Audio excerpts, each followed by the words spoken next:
Pedro from A&P-REACTS. I'm here today with Jesper of Ghost Iris to talk about Comatose, out May 7th on Long Branch Records. How's it going? I'm doing great. How are you? I'm doing great. Now, let me ask you this. How do you name a record Comatose? And the record is anything but comatose. I mean, this record would bring somebody who's comatose back to life, if anything. Maybe that's the point. No, it's more of one thing is Ghost Iris is very much about contrasts and the fact that the lyrics and the topics and so forth, and the title of the album is Comatose. It's very much a contrast, like you say, because the music will make people come back to life from a coma, but the lyrics are more about, the world asleep, the world being asleep, and not the fact that it's not anybody's fault necessarily, but it's because of the way our world is constructed. And the way we're all just made to, 9 to 5, and we don't have time to sit down. A lot of people don't have time to sit down and think about the bigger things, and their government and what's wrong with the world, and the fact that we should think more, but we're always so occupied with TikTok, Snapchat, Instagram, all stuff. I don't use TikTok personally. I think it's horrendous, completely horrendous. But yeah. I hope that answers the question in a way. I hear you. I don't use TikTok either. How do you define the growth of the band across all 4 records? How do I what? Sorry. How do you define the growth of the band, or how do you see the growth of the band from the first record all the way up until this album? Well, one thing is you can always look at the number-wise, like the numbers. The numbers are way better. They've been growing steadily, which is one thing. But another thing is musically, and ourselves as musicians as well. Our skills have been refined, and we are way better than we were on our first album. And I said in another interview earlier today that if you take our first album from 2015. Anecdotes of Science and Soul, and take some of the clean vocals, for example, take some of them and then put on Cult, our latest single from Comatose. Put those right next to each other and go back and forth between them. You can hear a huge difference in the development of my clean vocals, but also the screaming is like it's grown. It's way better. So the growth of the band and our success and our career is doing better than it's ever did before. I was a huge fan of Apple of Discord. I thought that album was phenomenal. I think you guys. I saw your review. I just absolutely love that record. I have the vinyl. I absolutely love the record. So now I know what Comatose sounds like, but for the fans that heard the album but haven't heard the new album, what do you see as being the biggest evolution from that record to this record? I mean, a lot of people, when they hear it, I'm pretty sure they're going to say that it sounds different in a way, and I completely agree. It's more, it's got a more like an undertone of like a hardcore undertone with a lot of the power chords and all that. And it's we actually crafted this album with the live show being in mind, because we're very much a live band, which has sucked completely the past year, but hopefully one day we can get back out into that again.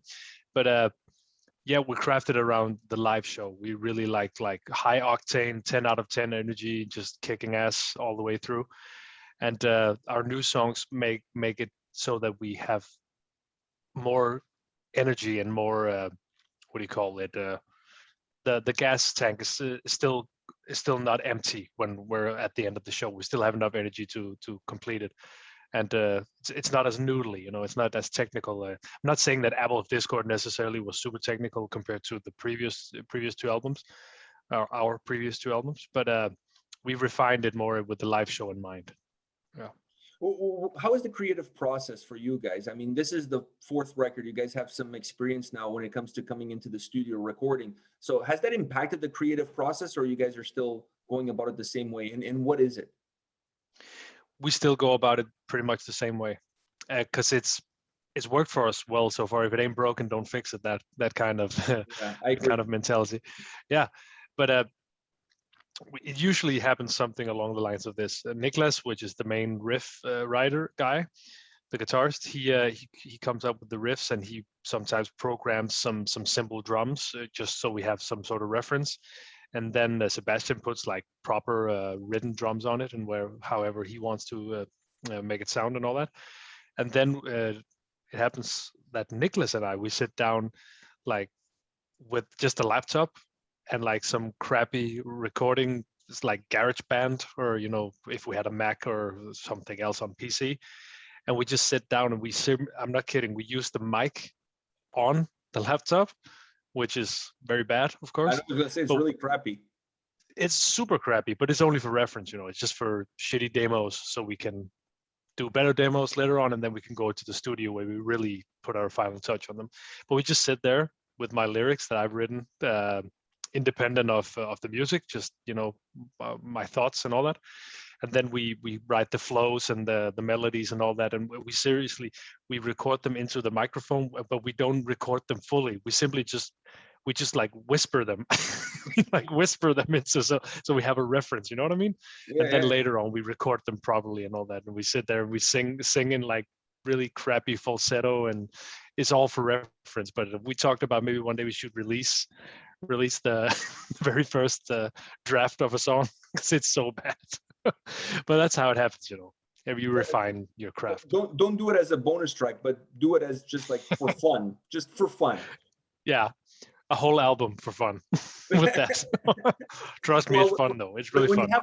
When you have an anniversary edition of the album, then you can do that. Yeah. Release the album as an anniversary edition and release those demos part of that anniversary edition. Yeah, that could be a good idea. Yeah, there you go.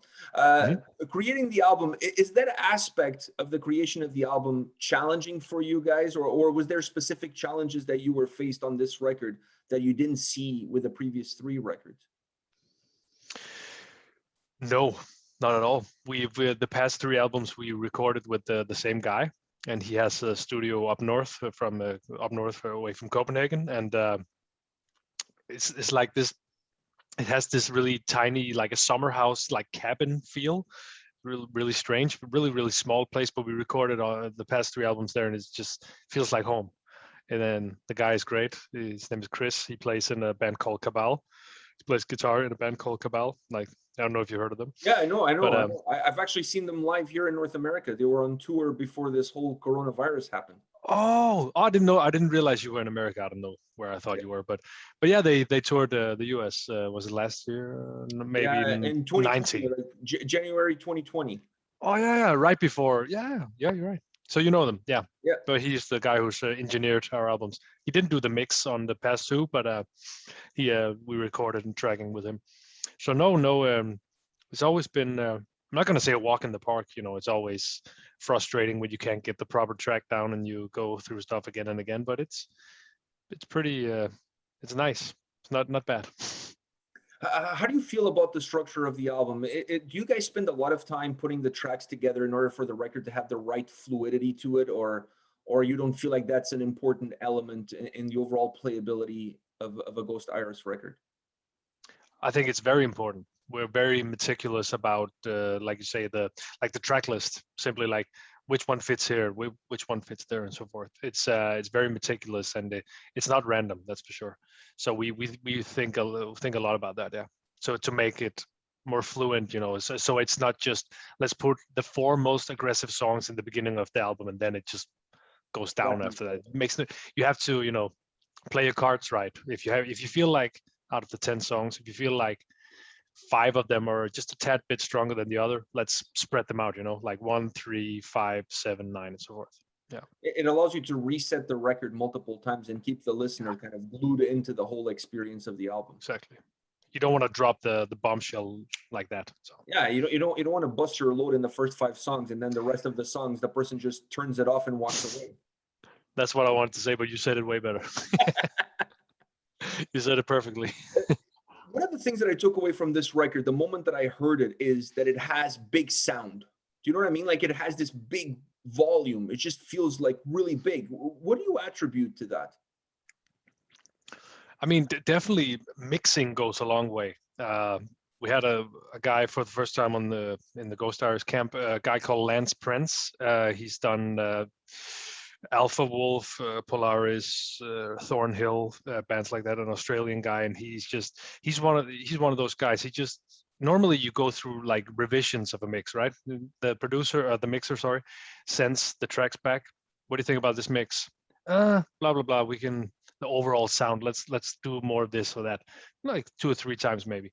But in this guy with Lance Prince, he actually also mixed our standalone single "Made to Rust" last year as well.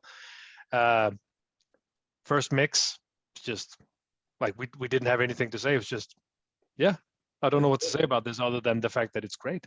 It sounds amazing. And then you do all the small details afterwards. But the ground, like the sound in itself was already set after he had his fingers on it once. So definitely he has a lot to do with it. But also the fact that we're also, once again, we're very meticulous when we do our recordings. It's like, it's definitely not one take, you know what I mean? It's I mean, it's not that we're bad or anything, we're pretty good, but you know, sometimes you just need to do it again and again to get that like insanely perfect take, which can take a few takes. take. Is there something on this record that you feel like drives the album forward, or is this album driven by a combination of different elements? I mean, the fact that the aggression really picks it up, or not picks it up, but pushes it forward, like you say. It's very aggressive, but once again, like with Ghost Tires, we love contrasts. We really love super heavy stuff, but we love super light stuff as well. So it's I'm not going to say it's the same as Apple of Discord. I don't know if you noticed, but I definitely feel like there's a different vibe around it. But I attribute that mostly to the power chord oriented riffs and it's a little bit more simplistic in a way. But yeah, just powerful songs. That's what I think they are. It's funny that you mentioned that, because I felt like there was a lot of similarities between the two records, but this one felt a little bit more complete. There's similarities, but there's differences, and I think the main difference perhaps is this is an album that shows a different side of you guys. It feels a little bit more polished. I don't mean like overworked, but it has a more direct sound approach. The other one was a little bit more chaotic, if you will. Do you see it that way? Yeah, I mean, I feel like it's more refined and more complete. I just think I just find it as being a better album overall. I'm super proud of it, and it's but once again, it's also the fact that we hone our craft and we become better because we practice a lot. I mean, I personally practice many hours a week to refine my vocals and go through all these sometimes good, sometimes bad YouTube videos with vocal teachers just to see what they have to offer. Maybe I can take something from them. And I don't only watch Melissa Cross. If you know Melissa Cross, she's like a legendary metal vocalist trainer for that. Where was I going with that? What was the question you asked? You're spending some time watching her videos to improve your vocals.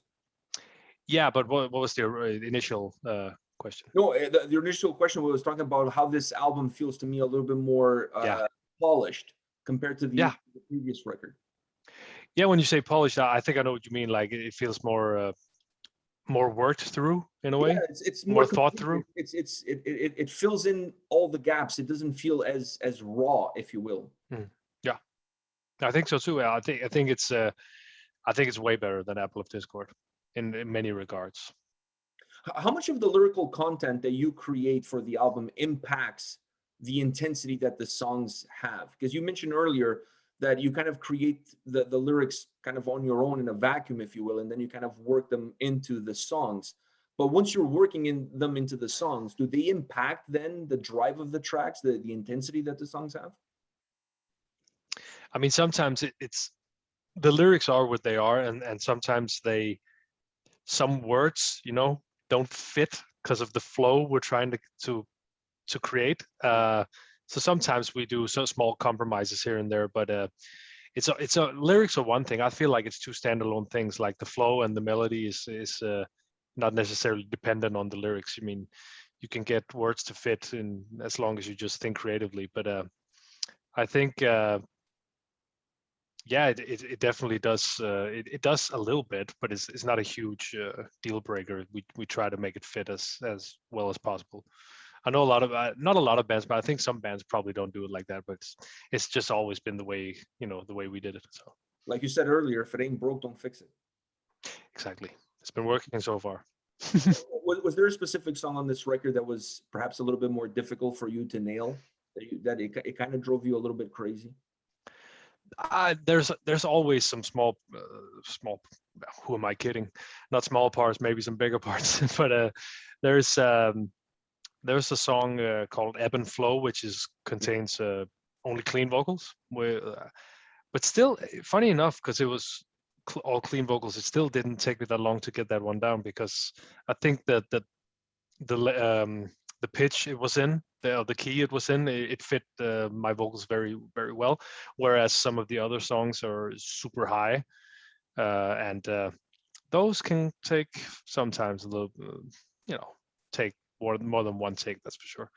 But even on the screaming side and growling side, there was some pretty crazy stuff going on there, for sure. Some really long, drawn out screams that, oh, okay, let's do one where you scream and you hold it for like 12 seconds or something. It's like, okay, let's do that. And then 5 takes later, my head is about to explode, which sometimes I can attribute that to bad technique, but luckily my technique has become better over the years, so my head is not exploding as much as it used to. As frequently. As frequently, yeah. It's very rare occasions now. You guys had Mark Hunter on one of the tracks on Desert Dread. Is there somebody out there, either within the world of metal or outside of the world of metal, that you would love to have a collaboration with on a future record? Whoa, that's a good question. I never really thought of that, because if I wanted to have like a huge, like James Hetfield, why would I even give that a thought? Because that would probably never happen. But you know what I mean? So never gave that a thought. But if you're thinking like more like in people who are within our reach, you know what I mean? There's even, I mean, Mark Hunter, I would have thought maybe he was out of our reach, but he liked it, so yeah, we made it with him, so it was great. Yeah, but there's a specific vocalist. He used to be in Of Mice and Men. If you remember that band? Yeah. Of Mice and Men. But he has his own band now called Dayshell. I think his clean vocals are super unique, and that would be kick-ass to have some of his stuff on. We actually, another fun thing, we tried to on our latest, not our latest, sorry, our previous album, we tried to get like a pop artist, like from a Danish pop act, because my drummer Sebastian, his big brother went to high school with the singer in that band. It's like this super slow-paced soul R&B pop thing. We thought like, hey, why not? Let's try to see if you want to be on our album. But yeah, he said no, because I think it was not really his thing. So I mean, fair enough. But we aimed a little higher, but it fell flat. You give it a try. Yeah, we gave it a try. We tried Spencer Sotelo from Periphery once as well. That was way back when we were completely unknown. So that didn't work. Maybe you have him. I would love to have. Yeah, maybe you have to revisit that one. It's a different world now. It really is. It was. This is like 7 years ago I'm talking about. Yeah, you have to revisit that one. Last question for you. As you look at this album, what part of this record better represents you? Me? Yes, your personality. Like, what part of your personality is better represented within this record? Whoa, that's a good question. Well, there is. I would say it's not necessarily one song. I would say it's like a few songs, but there's one called Coda, which is very, very, very aggressive and kind of playful, and then it just cuts completely. And there's this. The drums are super simple, the guitars are simple, and it's just like a pop kind of chorus. That one represents me well. But there's another one called Coma, which is very, very, very high octane and super aggressive. Cool. And then this like super happy chorus comes in. It's very indicative of me. I have some would probably call it some mood swings every once in a while, or I just call it bad days and good days. Yeah. So those songs. Funny that the 3 songs you mentioned during our chat are my 3 favorite songs on the album: Ebb and Flow, Coda, and Coma. Those are my 3 favorite tracks. Interesting. It's crazy that I mentioned those. Incredible. I mean, might as well. Thanks, man. Go play lottery or something, or I should go play lottery.